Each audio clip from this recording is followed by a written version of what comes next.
భారతదేశాన్ని ఆలయాల దేశంగా చెబుతాం. ఇక్కడి ఒక్కొక్క ఆలయానికి ఒక్కో చరిత్ర ఉంటుంది.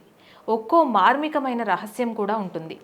మనిషి కోరికలను నెరవేర్చుకునేందుకు ఆలయాలు సహకరిస్తాయి. అయితే కొన్ని ఆలయాల్లోని రహస్యాలు చూసి ఆశ్చర్యపోవడం తప్పించి వాటి గురించి తెలుసుకోవాలని, వాటి రహస్యాలను ఛేదించాలని చూస్తే భంగపడక తప్పదు. మార్మికమైన ఆలయాల్లో ఒకటి కేరళలో ఉంది.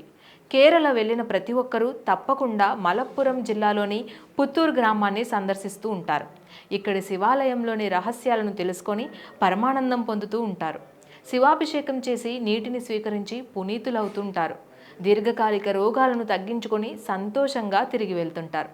ఇప్పటికైనా అర్థమైందా ఈ దేవాలయం ప్రత్యేకత ఏంటో? ఇప్పుడు మనం విపులంగా చెప్పుకుందాం.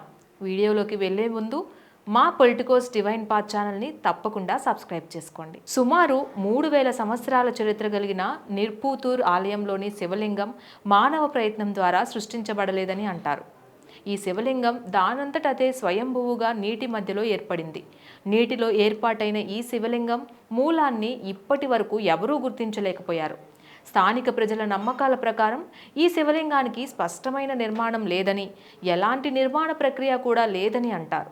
ఈ ఆలయంలో నీరు ఏడాది పొడవునా సమానంగా ఉంటుంది. నిరంతరం వర్షాలు కురుస్తున్నా నీటి వ్యత్యాసంలో మార్పు రాదు. ఎండాకాలంలోనూ నీరు తగ్గదు. ఇలా ఎందుకు జరుగుతుంది అన్న దానిపై శాస్త్రవేత్తలు ఎన్నో పరిశోధనలు చేశారు. కానీ ఇప్పటి వరకు ఆ రహస్యాన్ని ఎవరూ తెలుసుకోలేకపోయారు.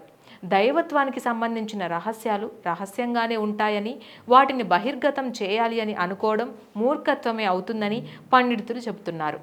మరో ముఖ్యమైన విషయం ఏమంటే, ఇక్కడి ఆలయంలోని నీటికి మహిమాన్వితమైన శక్తి ఉంటుంది. ఈ శక్తివంతమైన నీరు ఎటువంటి అనారోగ్యాన్నైనా ఇట్టే మాయం చేస్తుంది.